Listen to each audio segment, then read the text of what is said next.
Well, hello again, everyone. Welcome back. Thanks for visiting once again. So we're a new project now that I'm doing a quick build on. Let's move this bit of wire out of the way, shall we? Don't want that there, do we? Let's have good production values instead of leaving things in the way. Props and bits of set and such like. That wouldn't do, would it? Yes, anyway. We're back to a new project. I said I would do the Vought F4U1D Corsair, and here it is. It's in 1/48 scale. So the plan really with this is to, well, twofold really. To do this as a test, possibly for the 1/32 scale model, again from Tamiya, which I quite like the look of, to be honest with you, and also to do this in the colours of the Fleet Air Arm and the livery of the Fleet Air Arm. And I've got a reference manual for this, which is this book here, which is KD 431. So KD 431 is the remaining F4U 1D Corsair that's with the Fleet Air Arm. It's in the Fleet Air Arm Museum at Yeovilton, which is quite near to some of you, but a little bit further away from some others. It's a piece of archaeology, really, modern day archaeology, in the sense that it's probably the only Corsair that is perhaps truly original from out of the Goodyear factory.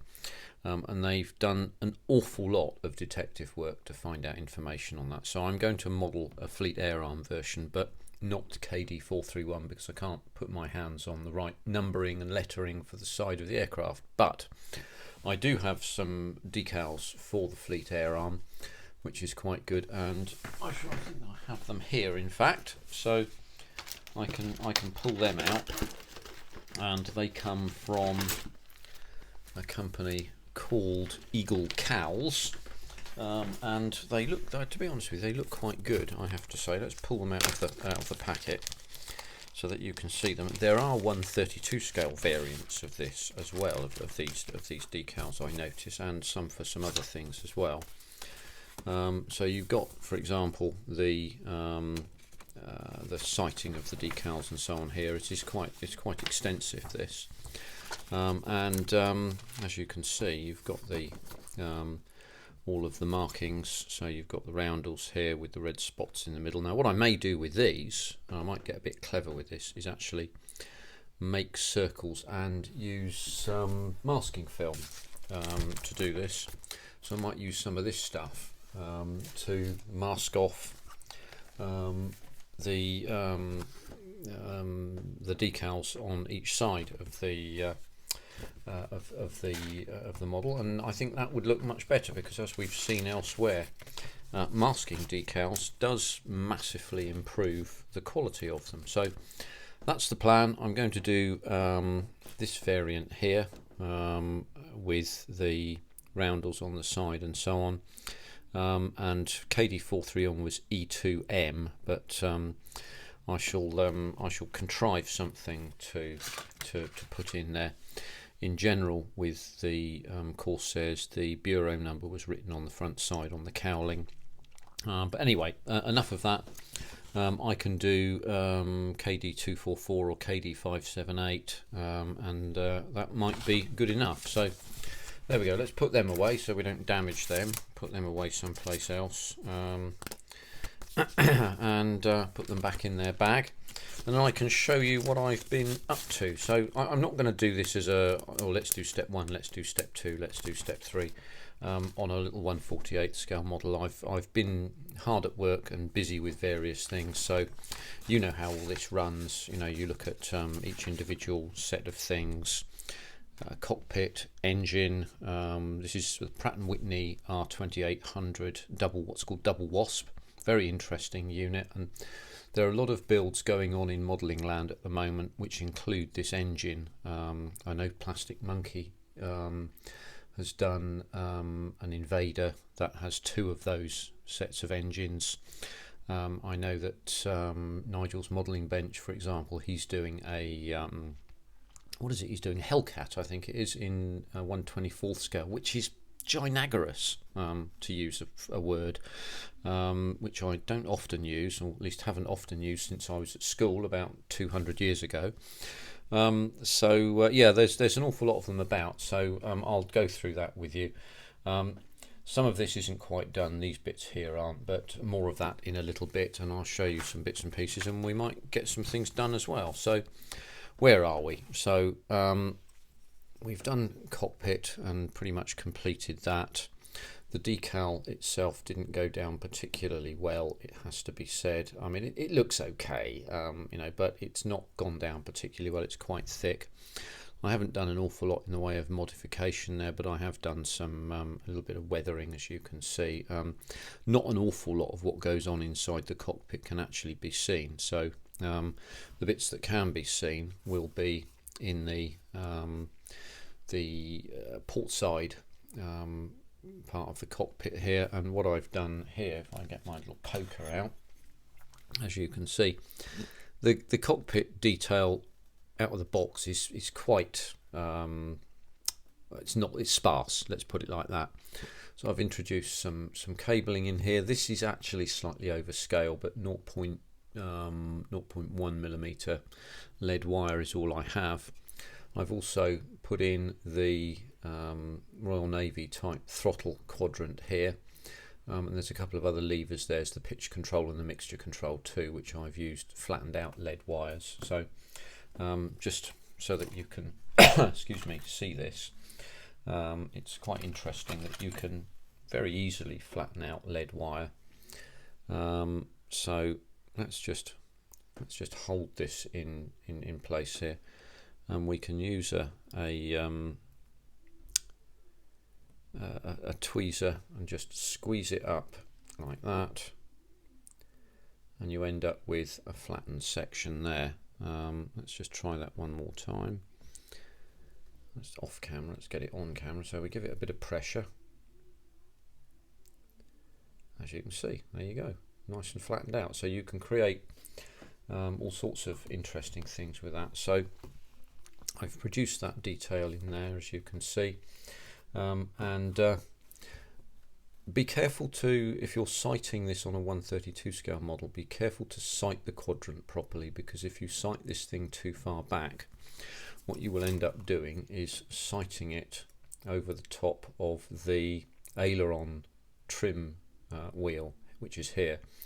So the rudder trim wheel here is the elevator trim wheel is there, and that's the aileron trim wheel. And I've seen this happen on some projects in the past where people put the throttle quadrant in what they believe to be the right place, but in fact is not. In terms of detail here, I've added a little disc in for the aileron trim wheel and also for the elevator trim wheel as well, so it just makes it look a little bit better. This little set of levers at the back here are the bomb release levers, so there we are, but we'll come to that in some more detail another time. I have a little plan for that. So this sits in here like that. As you can see, it sits in very well. Now what I've done with this is, as you can see again, where I've painted this, I've actually scratched out the paintwork so we get a better bond, and I would advise that you do the same thing, because you then do get a much better bond. But also obviously be careful when you're placing this in, because you run the risk of knocking all your careful work out. So that clicks into place. I think you probably just heard that. We'll just put that down there for a second, and I've done the same thing on the other side, but I've got a little piece of wire hanging out here because there is another round disc type of instrument which I believe to be pipsqueak, but I'm not certain, but I think it's pipsqueak. It goes in here, and what I've done with that is I'm going to cannibalize this, which is just about the right size, and I'm going to put a little thin disc in there which will be painted matte black. So there we go. So this can be thrown around. Let's just open this out a little bit more. There we go. And we can then locate these in together like that, and those will sit together perfectly happily. I think we're all ready to go in terms of actually just buttoning that up. So what we'll do with that is just run that in there. So I have painted this section here, the coaming section here, but I've also added some additional detail in here, which you can see, just about see there. These two sections here are control switches. Oh, let's show you that, shall we? There we go. There's one section, little box there and a little box there. They're control switches which are available to the pilot. Now this one here, those switches that would be on there, and I'm not going to put the switches on because they'd be absolutely tiny. Those switches there are to control the machine guns, so you might want to have all 6 guns firing, but you may only want to have combinations of 1, 2 or 3, for example. If you fire all 6 machine guns, the apparently the recoil from all 6 of them, because they're all 50 cals, would slow the aircraft down fairly considerably. That has to do with, I think, bomb releasing and selecting various things as well. So there we go. So I've added some additional detail in there as well. So that's just about ready to shut. What you also have to do, by the way, is to add in this section behind here. Rather than it being moulded, you add it in, and I've sanded this just a little bit too much in this section here, which means that I'm going to have to use a bit of filler to sort that one out. So anyway, let's get some tape and just run off a bit of tape for a minute.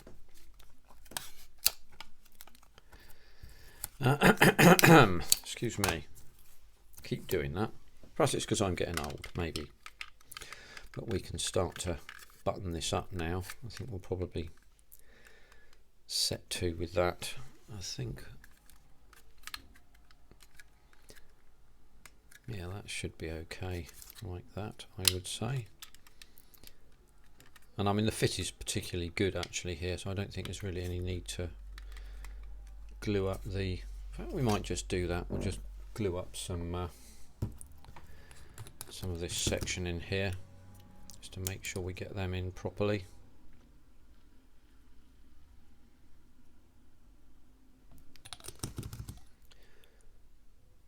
So there we go, and a bit in there.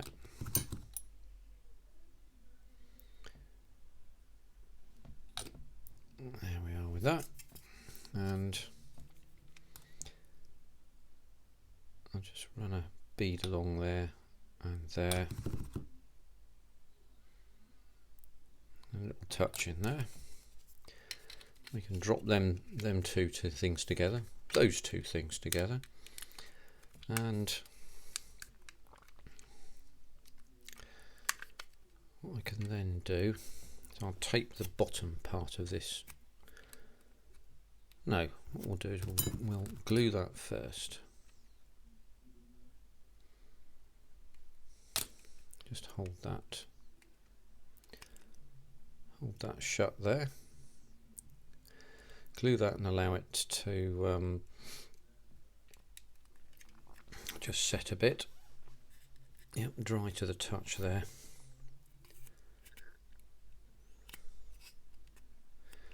And then shut that there. And I'll go down that seam at the bottom here. You can watch the glue wicking away inside the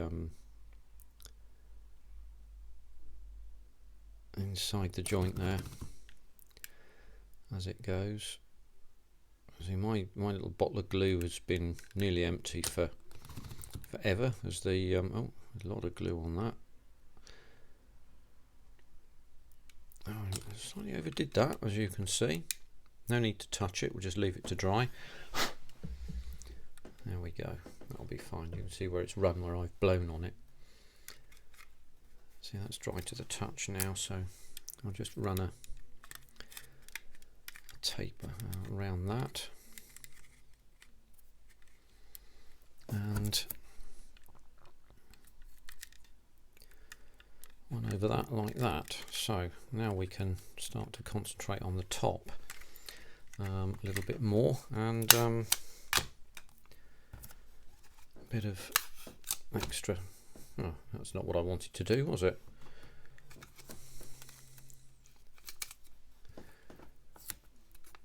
Bit of extra tape there just to make sure. So we'll go with the front first. Make sure we get these just as close to the seam joint as we can. I don't want to do too much in the way of playing around with the joint here if I can get away with it. There we go, that's that bit.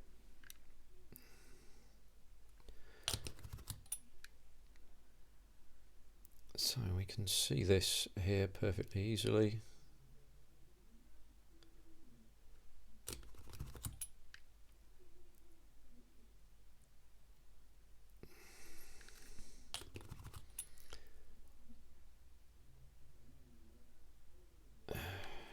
And I'll just let the glue wick down that little joint there. Just rear side of that piece of combing there, you can actually see I'm going to have glue marks. I'm going to have to repaint that anyway. Okay, so that's glued up now. What I can do is just tape that shut. I don't have clamps that can do this sort of thing, so I will manage accordingly. So that's that pushed shut, and the final bit there is that. So let's, I've got a bit of tape there. I'm going to pull off just a couple of short lengths there, and one for the tail and one spare. There we go. So what we'll do is we'll just go with that section there for a minute. See this little thing in here? I'll zero in on that. When you do this, remember not to file that off. That's not a sprue nib. That's actually a piece of detail. It's a light. It's a running light. So it's I nearly filed that away. So that's actually slightly smaller than it needs to be. So here we go again.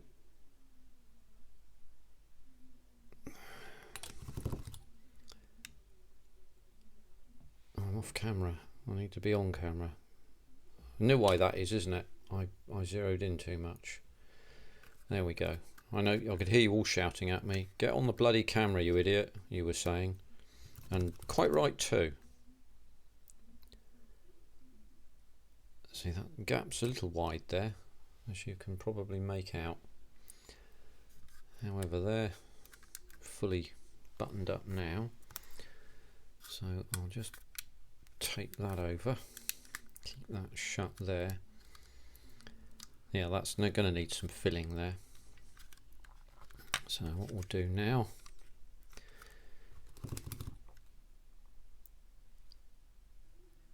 I'll run over this.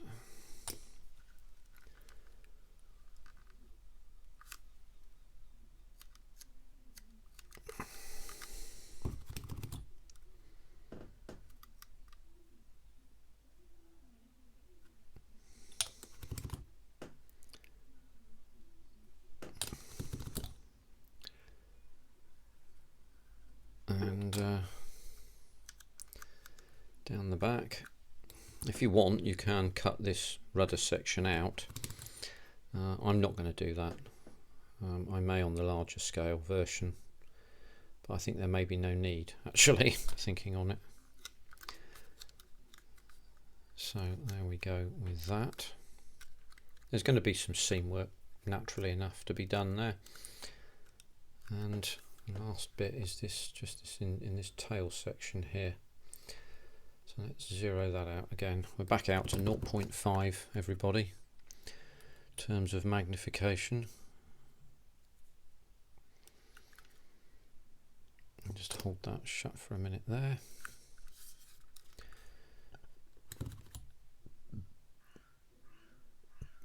So there we go with that. And that's your fuselage shut then, in that case. I just picked up a piece of tape there. Never mind. And let's have a quick look under here a minute.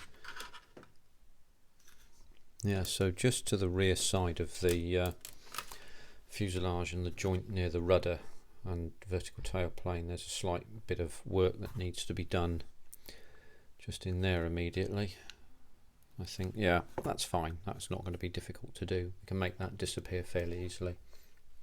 So that's fuselage done, and we're then really through to a later step fairly quickly, and that's as a result of pretty much the preparation work that I've done there. So I've kind of done step 4, bit out of kilter, but let me show you the rest of what's going on here.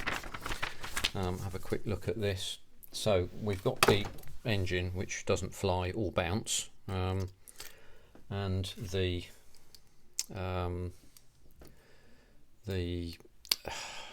cowling flaps. So the engine itself fits together like this and then sits on there just in that fashion, that way. So I'm doing cowling flaps open. What I've done with the cowling flaps here is I slightly modified them in the sense that I cut out all of these joints here all around, and then introduced a bar in at the back which has the double advantage of, first of all, giving the sort of the 3D effect that you need of these, because the cowling flaps had little ventral flaps behind them, so that when they opened up there wasn't a big yawning gap there. But it also gives me some additional detail to look at here, just some additional visual interest essentially. There's also a little square piece of plastic rod that I've put round here. Again, there would have been control bars and rods, but those sort of spring arrangements would be so minute it would be difficult to do. The double wasp engine fits in there like that with the magnetos, which are here and here, and then there's this gribbly in the middle, and they sit up towards the top. Now what I've done is I've detailed the engine a little bit, so I'll show you that.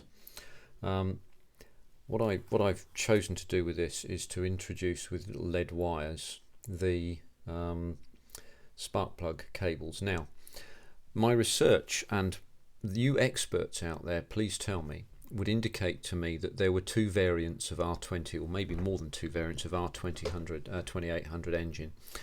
The earlier version, to which was fitted the 3-blade propeller, which is this aircraft, was up to F4U1D, and then there was a later version which had some additional upgrades, which had a more powerful engine, which I think was about 2,300 horsepower, to which was fitted a 4-blade propeller. So they were both Hamilton standard propellers, both variable pitch and so on.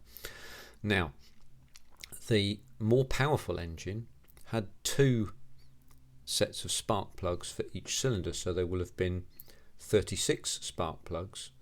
In this particular case, I believe that there are only 18 spark plugs in the whole engine, so 1 for each cylinder obviously, therefore only 18 cables done. On the larger scale aircraft, the 1Ds, it may very well be the same, but it may be that the engines were updated later. But I've done 1 cable, you could do 2, but I've added that a bit of extra detail in anyway. Now the front cowling, the engine cowling, as you can see here, is nicely detailed. The panels are all numbered, by the way, 1, 2, 3 and 4, and when they were taken off they should have been put back on in the same order, because they are numbered and handed. But it is possible to put them back on not handed. Ask me how I know, my research told me that. So on the Fleet Air Arm Corsairs, the inside of the cowling was painted white, matte white. On a goodly number of the, I think nearly all the Goodyear and the Chance Vought models, the American market products that went on the aircraft carriers latterly and went to the Marines, this inside section was painted the zinc chromate yellow. So this departed from the standard tack. So I'm trying to keep with that. Now the inside of this, as you can see here, let's just zero in a little bit. There's a little bit of detail I've added in, and again this is with square section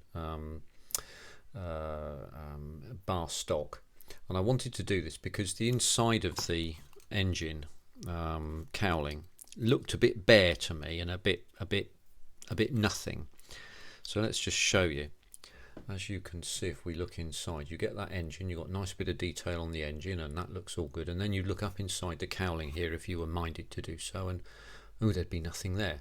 Now what there should be here is actually 18 of these little bars in even intervals, but just to give a little bit of extra detail and a bit of visual interest, I've not put 18. I think there's probably 10 of them or something like that. But on the larger scale variant I probably would, and I think you can probably get some 3D printed proper ribbed pieces of ribbed whatnot to go in there. But for a 1/48 scale model I'm going to stick with that, to be honest with you. So that's the engine there, and obviously the engine will, and I'm not going to put this on today, but will sit on, let's just zero out, shall we? There we go. The engine will sit on there as it goes like that.